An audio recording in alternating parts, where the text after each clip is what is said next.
Just wait and relax. Tayo po'y mag-unboxing about condom. Good morning, universe. Good morning, Earth. Good morning, mga city. And good morning, Labrador. Today's vlog is mag-unboxing tayo ng mga yung condom for reality. Itong condom na to, galing lang to siya ng Bulacan. Mura lang to. Pero galing lang siya ng Bulacan, pero Chinese character. Ito siya. Ito yung condom natin. 3 days to bago siya dumating. Nung inano ko, akala ko galing ng China. Hindi, Bulacan lang pala siya galing. Ayan, so ilaksan na natin siya, guys. Sealed na sealed. Condom para para pag tayo nagdo. Yan, condom siya. Yan yung order ko. Yan yung ipamimigay ko sa mga gwadya. Echos 1, 2, 3, 4, 5, 6, 7, 8, 9, 10, 10. Ang halaga nito wala pang 200.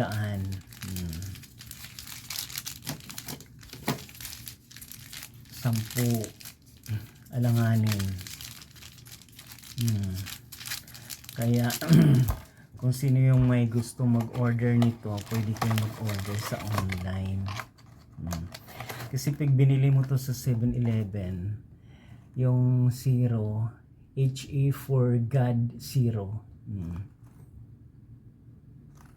Ito galing lang to ng Bulacan, hindi to galing ng China.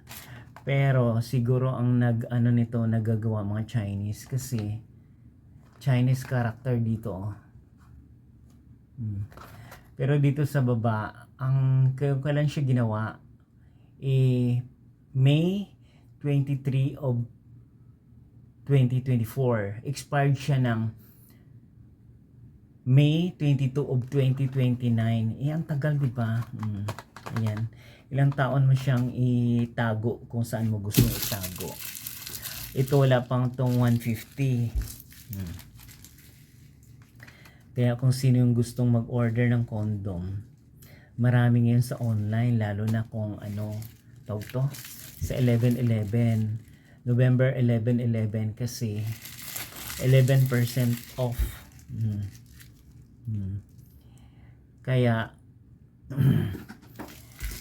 hindi tayo basta-basta makipag-sex kahit kanino kung wala tayong protection, lalo na kung hindi natin kilala yung isang tao. Kasi malay mo yung isang tao na yon, may sakit siya sa alam mo na, nakakamatay.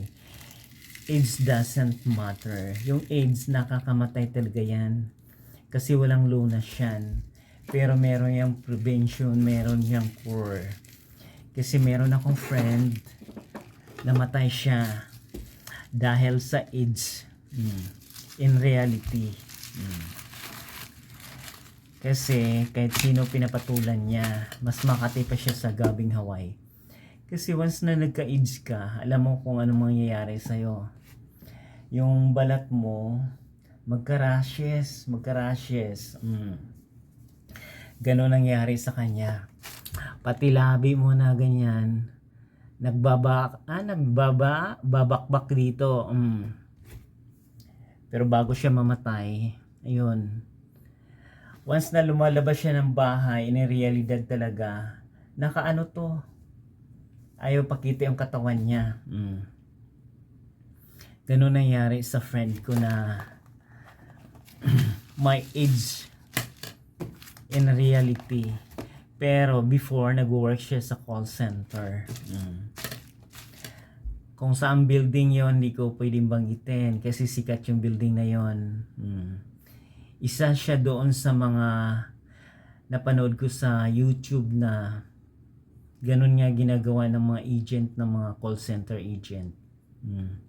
namatay siya kasi ayun, sinunog siya nung namatay siya para maano yung abo niya, hindi makakahawa. Kaya tayo, huwag tayong padalos-dalos kung sino-sino yung kasix natin kasi hindi mo alam, isang pagkakamali mo lang sa pagkipag-sex, you will never forget the rest of your life na yung isang tao na yon may sakit pala, nawan yung asawa mo, pati ikaw. Lahat naman tayo mamamatay, pero wag sa ganong paraan. Kasi may core naman yung AIDS, pero it's hard to explain na may AIDS ka kasi yung mga kapamilya mo, mga friends mo, kung ano-ano, pandidirihan kanila. Alam nyo ba yon? Mahirap pag may sakit ang AIDS. Yung friend ko, tinatago niya. Pero, hindi ko sure kung sinasabi ng nanay na ganito, may sakit ako. Ayun, nung namatay siya, sinunog siya. Diba? Kasi, no one is perfect in this world, but we will take care ourselves in order to survive. Kung hanggang kailan tayo magiging survivor sa Philippines about each. Kaya gumamit kayo ng condom.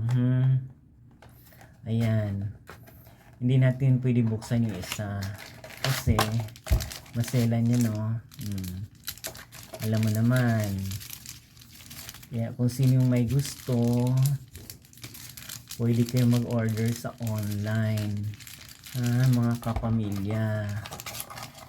Kung nagustuhan ko yung yaw-yaw ko today about age, about condom, prevention,